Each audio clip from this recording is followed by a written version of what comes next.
La grande aventure de la course d'école. Il était une fois, dans une petite école entourée de montagnes et de champs fleuris, une classe de CE1 qui attendait avec impatience la course d'école de fin d'année. Léna, Yanis, Nora et Séphia étaient les plus excités. C'était leur première vraie sortie en car avec toute la classe. Le jour tant attendu arriva. Les enfants, sacs sur le dos et sourires jusqu'aux oreilles, montèrent dans le car jaune. Le trajet fut rempli de chansons, de rires et de « c'est quand qu'on arrive ». Après 1 heure de route, ils arrivèrent dans un grand parc forestier avec un sentier secret, un ruisseau qui chantait et même une cabane perchée dans les arbres. La maîtresse annonça les règles. « Aujourd'hui, vous allez faire un rallye par équipe. Il y aura des énigmes à résoudre, des défis rigolos et surtout une surprise à la fin. » Les enfants sautèrent de joie. Léna et Nora étaient dans la même équipe avec Yanis et Séphia. Le premier défi consistait à trouver un tronc creux qui cachait une carte. Ils coururent dans la forêt, observant les arbres, fouillant entre les racines, jusqu'à ce que Nora s'écrie « Là, le tronc avec la mousse !» À l'intérieur, ils découvrirent une carte au trésor dessinée à la main avec un chemin de flèches rouges à suivre. Ils traversèrent un petit pont en bois, descendirent une pente et cherchèrent un rocher en forme de champignon. Une étape leur demandait de retrouver un objet caché sous une grosse pierre plate. Ils la soulevèrent tous ensemble et découvrirent une boîte remplie de colliers en fleurs de bois. Ils poussèrent un cri de victoire, très contents d'avoir réussi toutes les épreuves. Pour fêter leur réussite, tout le monde s'installa à l'ombre d'un grand chêne pour le pique-nique. Sandwich, jus de pomme, compote et rires furent partagés. L'après-midi, ils eurent droit à une visite surprise d'un apiculteur. Il leur montra les ruches et expliqua le travail des abeilles. Chaque enfant reçut un petit pot de miel en souvenir. Sur le chemin du retour, dans le car, tout le monde dormait, sauf Léna, qui chuchota à sa maîtresse. C'était la meilleure journée de toute l'année. Et elle avait bien raison. Il était une fois un petit garçon nommé Elliot qui venait d'emménager dans une nouvelle ville, loin de son ancienne maison, de son école et de ses copains. Le matin de la rentrée, en plein milieu de l'année, Elliot entra dans sa nouvelle école avec le cœur un peu serré. Il tenait la main de sa maman très fort, espérant que tout se passerait bien. Quand il entra dans la classe, tous les enfants le regardèrent curieusement. La maîtresse sourit et dit « Les enfants, voici Elliot. Il vient d'arriver dans notre ville. Accueillons-le avec gentillesse. » Mais Elliot se sentait tout petit. Il ne connaissait personne. À la récréation, il resta seul, assis sur un banc. Les autres jouaient déjà avec leurs copains, riaient, couraient. Elliot les regardait de loin, sans oser s'approcher. Le lendemain, c'était pareil. Il mangeait seul à la cantine, dessinait seul en classe et rentrait tristement à la maison. Mais le 3e jour, un garçon de la classe s'approcha. Il s'appelait Noé. « Salut » dit-il avec un grand sourire. « Tu veux jouer avec moi à la récré ?» Les yeux d'Elliot s'illuminèrent. Il hocha la tête, timidement. Et c'est comme ça que les 2 garçons devinrent copains. Ils jouaient ensemble au ballon, partageaient leur goûter et rigolaient beaucoup. Noah présenta Elliot aux autres enfants de la classe. Petit à petit, Elliot fut invité dans les jeux, dans les discussions, dans les rires. Un matin, Elliot entra dans la classe avec le sourire. Il n'était plus le nouveau. Il était un camarade, un copain, un ami. À la fin de la semaine, toute la classe jouait ensemble dans la cour. On riait, on courait, on partageait. Et au milieu de tous les enfants, Elliot courait lui aussi, le cœur léger. Et maintenant, plus personne n'était seul. Ce matin-là, la lumière douce du soleil entrait dans la chambre d'Élise. Elle ouvrit les yeux lentement, le cœur un peu lourd. La journée de la rentrée venait de commencer. Élise pensait à tout ce qu'elle avait vécu pendant l'été. Elle revoyait les balades en forêt avec son papa, les jeux dans le jardin avec sa maman, les soirées passées tous les trois à regarder les étoiles, allongées dans l'herbe tiède. Elle aurait aimé que cela dure encore un peu. Après s'être préparée, elle descendit prendre son petit déjeuner. Ses parents l'avaient attendrie avec des attentions douces, un chocolat chaud et quelques caresses rassurantes dans les cheveux.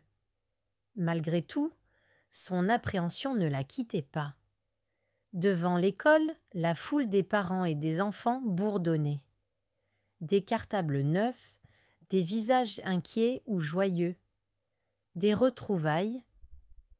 Élise resta proche de ses parents jusqu'à la dernière seconde.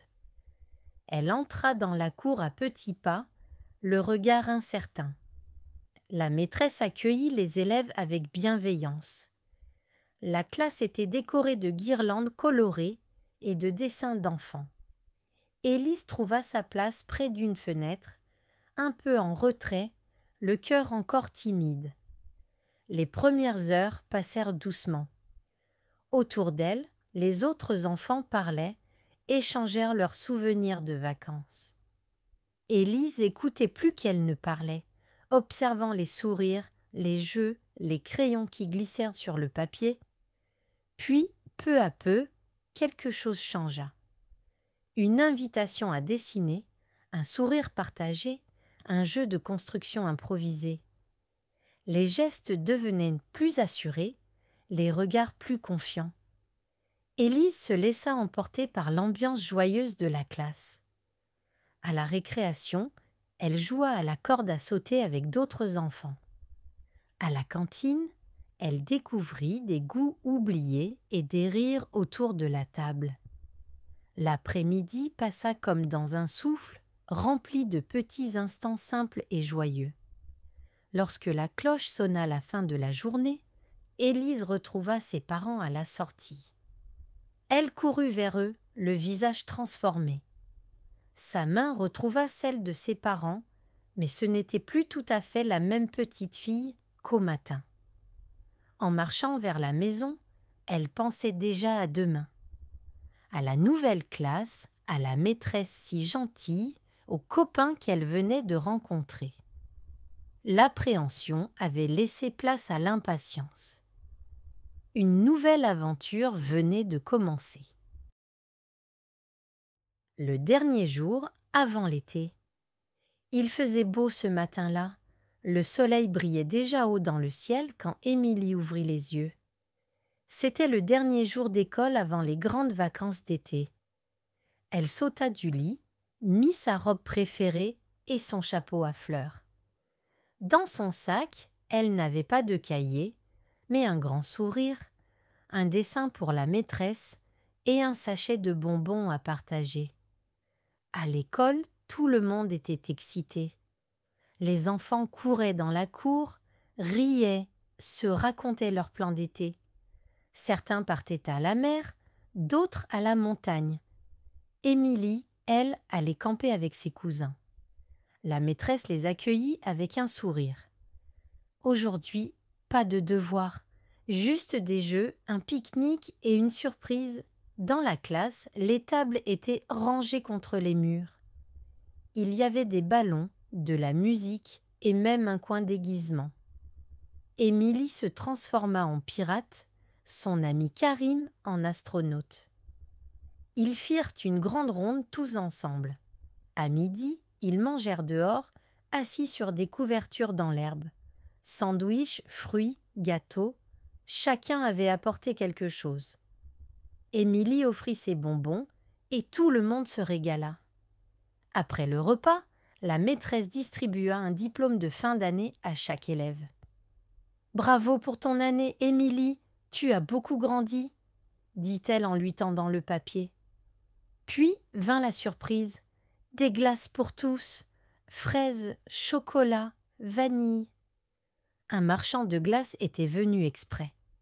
Les enfants criaient de joie. L'après-midi passa trop vite. On prit des photos, on se fit des câlins, on se promit de s'écrire ou de se revoir au parc. Quand la cloche sonna une dernière fois, Émilie serra fort sa maîtresse et ses amis. Elle avait un petit pincement au cœur, mais aussi des papillons dans le ventre à l'idée de toutes les aventures qui l'attendaient. Sur le chemin du retour, Émilie sauta dans les flaques de lumière comme si c'était déjà les vacances. Et en arrivant chez elle, elle cria à pleine voix « C'est l'été !» Une belle journée à la crèche pour Zoé. Il était une fois une petite fille prénommée Zoé qui avait de grands yeux curieux et un doudou en forme de chat qu'elle serrait très fort contre elle. Ce matin-là, c'était l'heure d'aller à la crèche. Quand papa et maman lui dirent au revoir devant la porte, Zoé sentit une boule dans son ventre. Elle ne voulait pas les quitter. Des larmes perlèrent au coin de ses yeux. Maman lui fit un gros câlin. Papa lui souffla un bisou dans la main. Mais une gentille éducatrice, Nina, lui tendit la main avec un grand sourire. Zoé attrapa sa main timidement et entra dans la salle remplie de couleurs, de jeux et d'enfants. D'abord, elle regarda les autres de loin. Puis, petit à petit, elle s'approcha d'une table où des enfants faisaient de la peinture. Zoé trempa son pinceau dans le bleu et dessina un grand soleil avec son doudou posé à côté. Après, elle construisit une tour avec des cubes, puis chanta une comptine avec ses nouveaux amis. Zoé riait, tapait dans ses mains, et son chagrin du matin s'était envolé. À midi, tout le monde s'installa à table. Zoé mangea de la purée et du poisson pané. Elle goûta même une compote à la pomme qu'elle trouva délicieuse. Après le repas, c'était l'heure de la sieste. Zoé s'installa sur un petit matelas avec son doudou chat bien serré contre elle. Elle s'endormit en rêvant de tours en cube et de soleil en peinture. À son réveil, un bon goûter l'attendait. Un gâteau moelleux et un verre de lait. Puis, tous les enfants mirent leur manteau pour sortir jouer dans la cour. Zoé sauta dans les flaques, glissa sur le toboggan et fit la course avec les autres. Et puis, en fin d'après-midi, alors que le ciel devenait rose, Zoé entendit une voix familière. « Zoé !» appela papa, le sourire grand comme le monde. Elle courut vers lui, les bras tendus, et se jeta dans ses bras. Maman était là aussi, avec un grand câlin tout doux. « Tu t'es bien amusée, ma chérie ?» demanda maman. Zoé hocha la tête. Elle avait passé une belle journée à la crèche, et demain elle reviendrait, avec un peu moins de chagrin au moment de dire au revoir.